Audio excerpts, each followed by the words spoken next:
The Frost King. Marcus Kingsley stood at the floor-to-ceiling windows of his office, watching raindrops race down the glass as lightning illuminated the Manhattan skyline. At 35, he had built Kingsley Innovations from nothing into a technology empire valued at billions. The board meeting had run late, his executives cowering as he'd torn apart their quarterly projections with surgical precision. He preferred it that way. Fear was more reliable than respect. "Mr. Kingsley?" His assistant, Vanessa, hovered at the door. "Your car is waiting." Marcus nodded without turning. "The Richardson contract?" "Signed. They accepted all your terms." "They always do," he said, finally reaching for his coat. "I won't be available until Monday." The elevator descended 80 floors in perfect silence, matching his mood. Marcus had learned early that emotions were inefficient, distractions from the ruthless focus required for success. His parents' bitter divorce and subsequent financial ruin had taught him that lesson at 12. Love was transactional. Family was a weakness competitors exploited. The lobby was empty save for security. Marcus nodded to the night guard and pushed through the revolving doors into the November storm. His driver waited under the portico, but something caught Marcus's eye. A figure huddled against the building's facade, partially sheltered from the downpour. Ordinarily, Marcus would have walked past. The city was full of unfortunates, and he donated generously to shelters, tax-deductible contributions that required no personal involvement. But lightning flashed again, illuminating not one figure but two, a man cradling something in his arms. "Sir?" The driver opened the car door. "One moment," Marcus said, surprising himself as he approached the huddled pair. The man looked up, rainwater streaming down his face. He appeared to be in his early 30s, with dark curls plastered to his forehead and exhaustion etched into his features. In his arms was a small girl, perhaps 5 or 6, wrapped in his jacket and fast asleep despite the storm. "The shelter on 10th is full," the man said before Marcus could speak. "We're just resting before trying the one uptown." Marcus surveyed them clinically. The man's clothes were worn but clean, no alcohol on his breath, clear eyes. The child's face, visible in the building's exterior lights, was flushed. "She's sick," Marcus stated. The man's arms tightened protectively. "Just a cold. We'll be fine." Something unfamiliar stirred in Marcus's chest, an impulse he couldn't name and didn't welcome. "You won't make it uptown in this weather." "We don't have much choice." The man's dignity was intact despite his circumstances. "What's your name?" "Adrian. Adrian Bennett. This is my daughter, Sophia." Marcus made calculations, weighing variables, costs, and benefits, as he always did. The equation made no logical sense, yet he found himself speaking anyway. "I have a spare room. You can stay tonight until the storm passes." Adrian's expression shifted from suspicion to cautious relief. "Why would you help us?" It was a fair question, one Marcus couldn't answer. "Efficiency. You'll both catch pneumonia out here, and emergency room visits are expensive for taxpayers." A ghost of a smile touched Adrian's lips. "That's practical. I'm a practical man. My driver will take us to my penthouse. One night, Mr. Bennett. Just Adrian, please." In the car, Sophia stirred, opening fever-bright eyes. "Daddy? Where are we going?" Adrian brushed damp hair from her forehead. "Somewhere warm tonight, sunshine. This gentleman is helping us." Marcus turned away from their exchange, uncomfortable with the naked affection between father and daughter. He didn't care for gratitude or emotional displays. "Mr. Kingsley runs a big company," Adrian explained to his daughter, "and he's being very kind tonight." "I'm not being kind," Marcus corrected sharply. "I'm being practical." Sophia studied him with the unnerving directness of children. "Thank you anyway, Mr. Kingsley." Marcus nodded stiffly and returned to his phone, reviewing. emails as the car glided through rain-slick streets. Yet he found himself unable to focus, acutely aware of the two strangers beside him. Strangers who would sleep under his roof tonight, disrupting the perfect solitude of his life. For one night only, he reminded himself. Tomorrow, they would be gone, and everything would return to normal. This momentary lapse in judgment would be forgotten. Marcus had no way of knowing that normal would never return, that the walls he'd spent a lifetime building were about to crumble, beginning with this small crack of compassion on a stormy night. Unexpected house guests. The penthouse elevator opened directly into Marcus's foyer, revealing minimalist luxury in shades of charcoal and steel. Art worth millions adorned walls that had never heard laughter. Adrian hesitated at the threshold, Sophia asleep in his arms again. "You can put her in the guest room," Marcus said, removing his coat with mechanical precision. "Second door on, the right. There should be towels in the ensuite." Adrian nodded, overwhelmed. "Thank you. We'll be out of your way by morning. There's a washer and dryer behind the kitchen if you need to clean your clothes," Marcus added, already walking toward his study. "Help yourself to whatever's in the refrigerator." Alone in his sanctuary, Marcus poured himself 2 fingers of Macallan 25 and tried to focus on quarterly projections. The soft sounds of movement beyond his door were distracting. Water running, quiet footsteps, murmured voices. His penthouse had never contained such domestic noises. An hour later, a tentative knock interrupted his concentration. "Mr. Kingsley?" Adrian stood in the doorway, hair damp from a shower, wearing what appeared to be his only other set of clothes. "Sophia's fever is pretty high. Do you have any children's medicine?" Marcus frowned. "No, why would I?" Seeing Adrian's face fall, he sighed. "I'll have my assistant send some up." A quick text to Vanessa, who was accustomed to his odd-hour demands, resolved the issue. 20 minutes later, a delivery arrived with children's fever reducer, a digital thermometer, and other essentials Marcus hadn't thought to request. "Your assistant is very thorough," Adrian remarked as Marcus handed him the package. "She's paid to be," Marcus replied, but followed Adrian to the guest room where Sophia lay curled under plush bedding, her cheeks flushed. The little girl stirred as Adrian measured the medicine. "I don't like the grape kind," she mumbled. "I know, Sunshine, but it's all we have right now." "Actually," Marcus interrupted, surprising himself, "there's also cherry flavor. My assistant sent both." Sophia's eyes brightened slightly. "Cherry is my favorite." "Mine too," Marcus heard himself say, though he hadn't taken liquid medicine since childhood. After Sophia took the medicine, Adrian tucked her in with practiced tenderness. "Get some sleep. I'll be right here." "Will you tell me a story?" Her small voice was raspy with illness. Adrian glanced apologetically at Marcus. "Maybe not tonight, Sunshine." "I don't mind," Marcus said, again surprising himself. "I have work to do anyway." He turned to leave, but paused at the door, listening. "Once upon a time," Adrian began softly, "there was a little star who fell from the sky." Something pulled at Marcus's chest, a memory of his mother reading to him before. Everything fell apart. He returned to his study but found himself unable to concentrate on spreadsheets. Around midnight, Marcus emerged for water and found Adrian asleep in an uncomfortable chair beside Sophia's bed. On impulse, he grabbed a blanket from the hall closet and placed it over the sleeping father.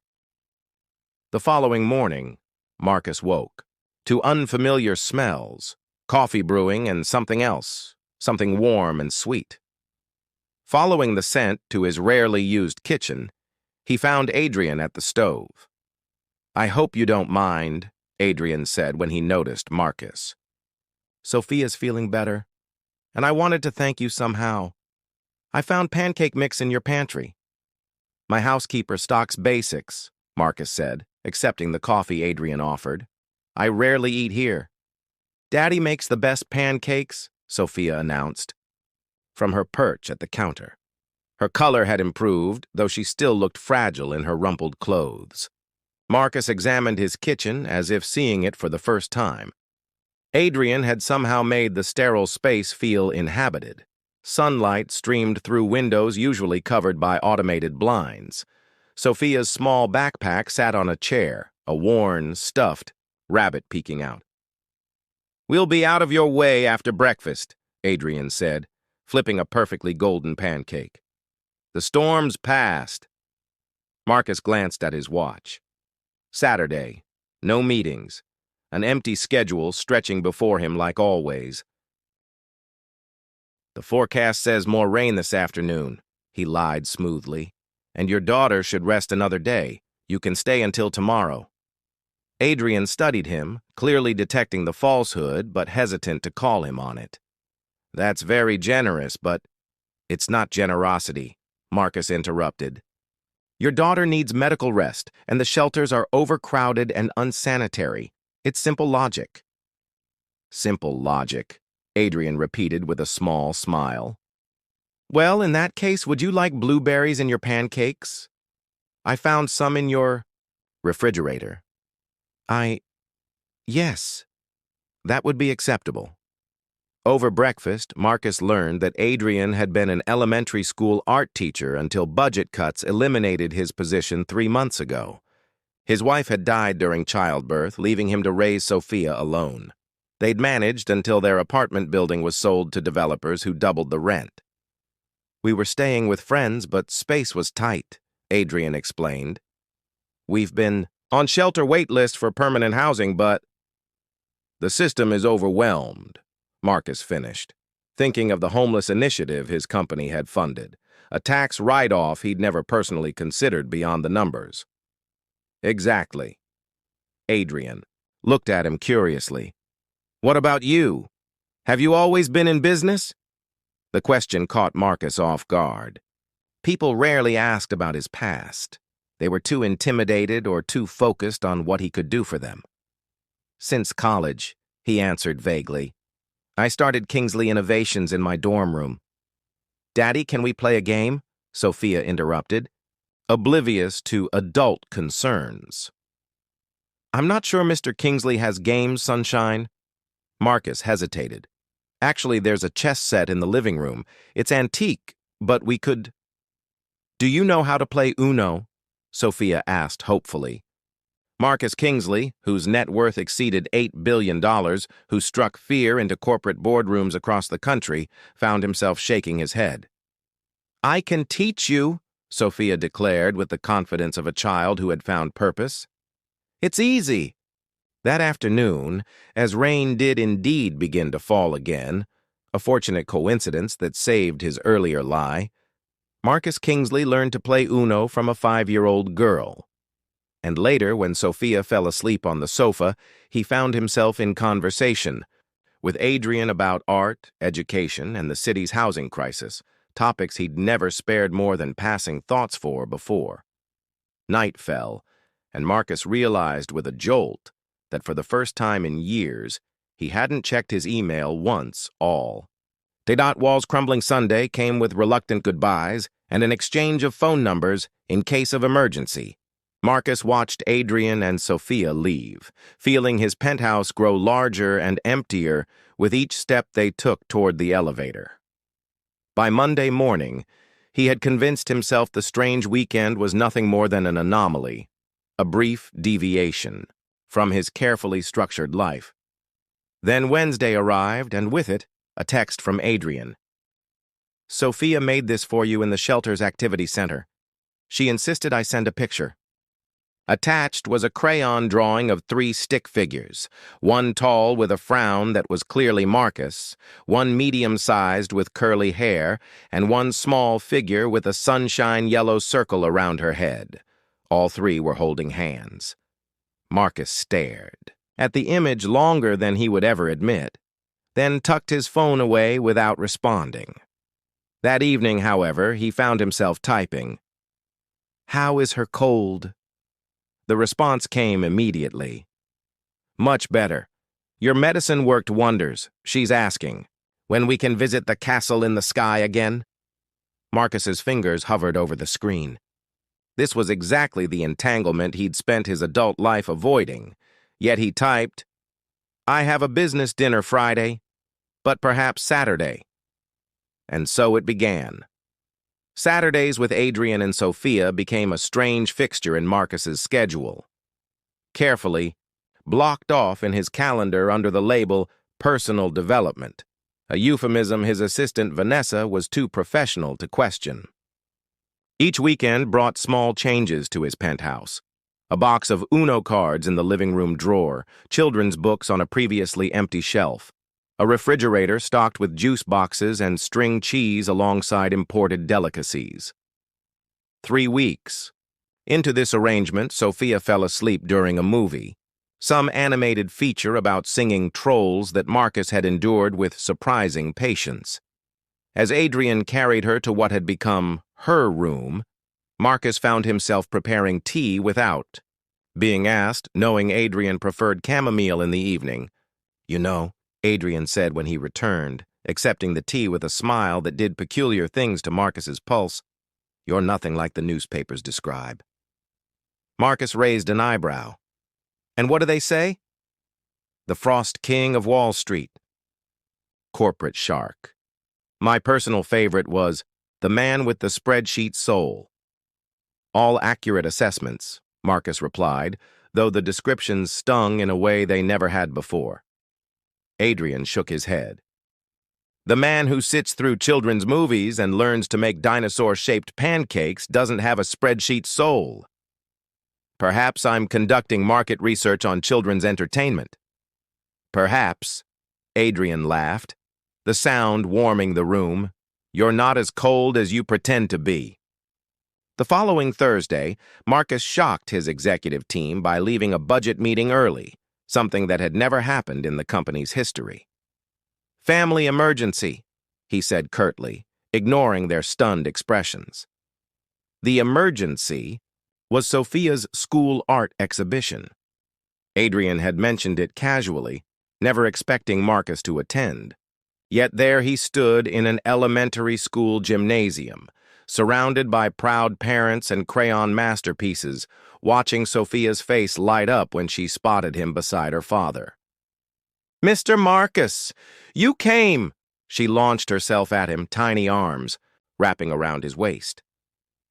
I said I would, he replied, awkwardly patting her head while ignoring the curious glances from teachers and parents.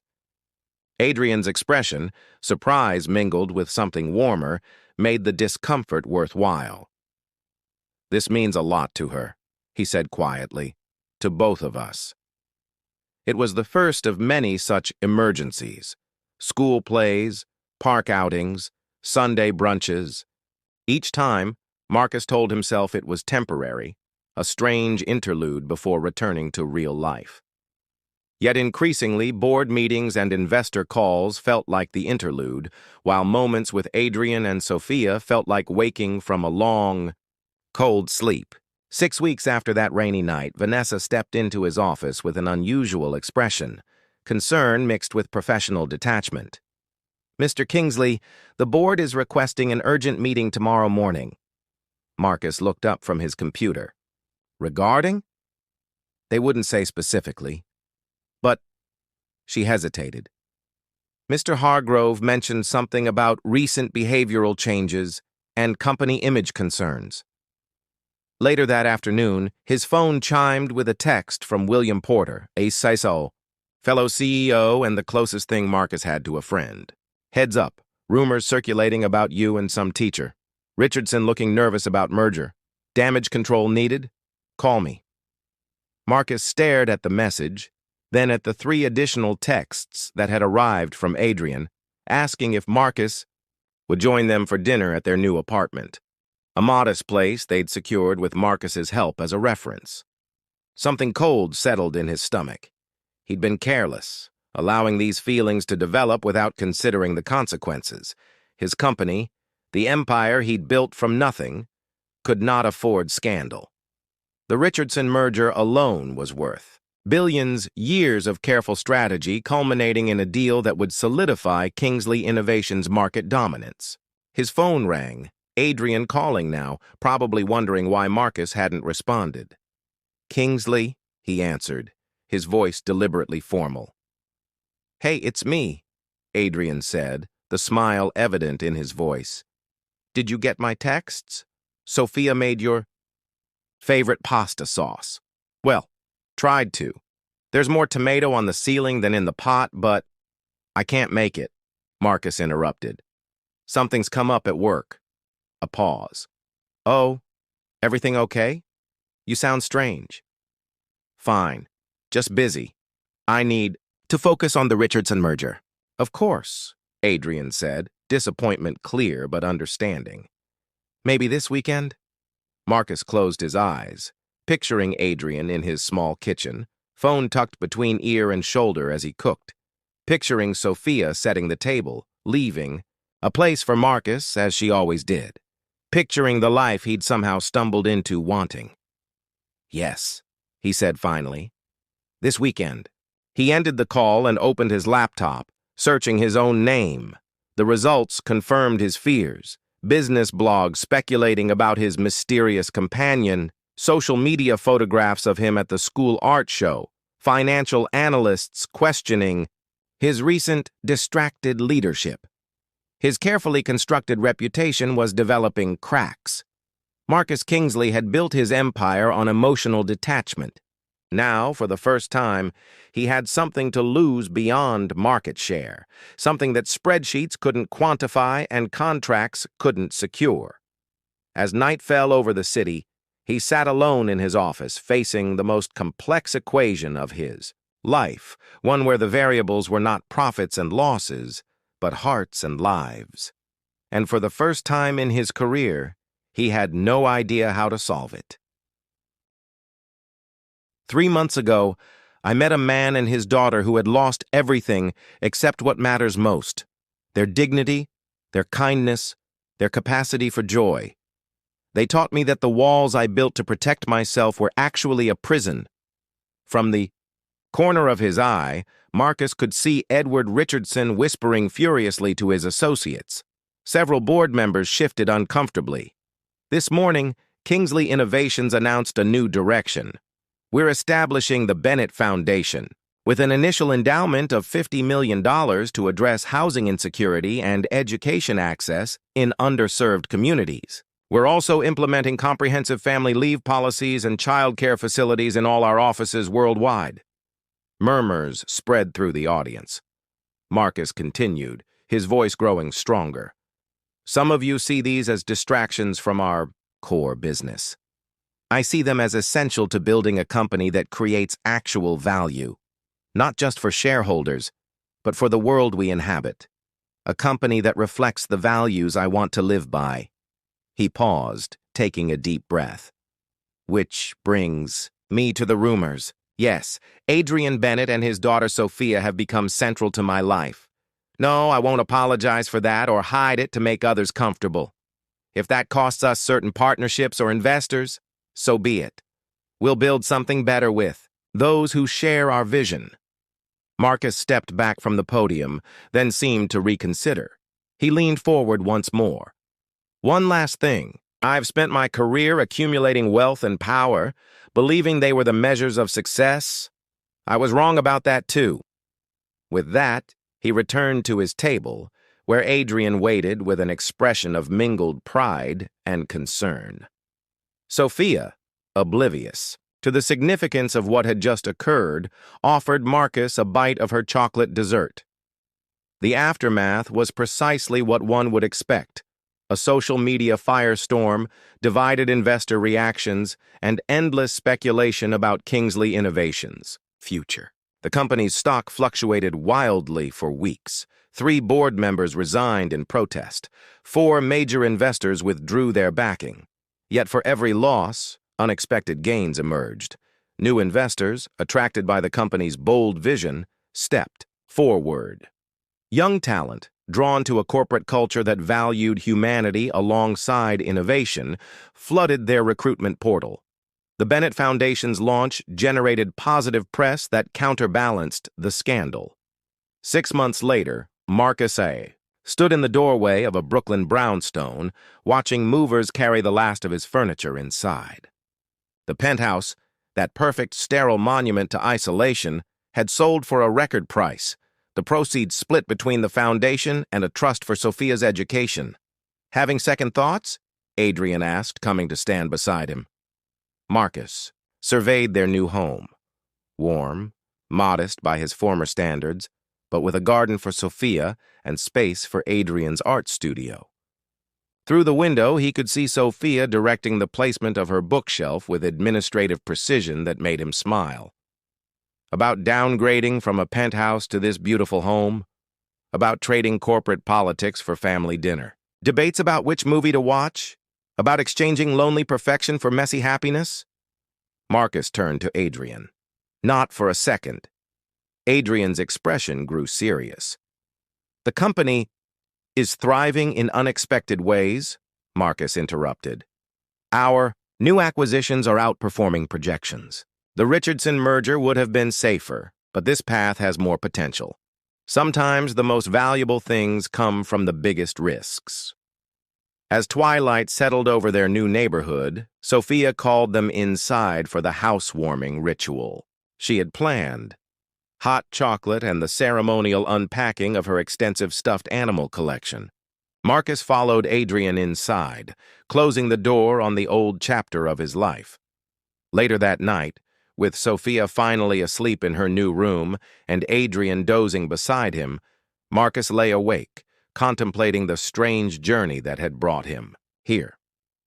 His phone buzzed with a late email, quarterly projections that once would have consumed his attention immediately. Instead, he silenced the device and turned toward Adrian, drawing him closer. The Frost King of Wall Street had abdicated his lonely throne, discovering that the true measure of wealth had nothing to do with market caps or profit margins. His empire had transformed rather than fallen, reshaping itself around a foundation stronger than ambition or power. In the soft darkness of a Brooklyn brownstone, surrounded by the quiet breathing of the family he'd never expected to find, Marcus Kingsley finally understood what real success felt like. It felt like coming home.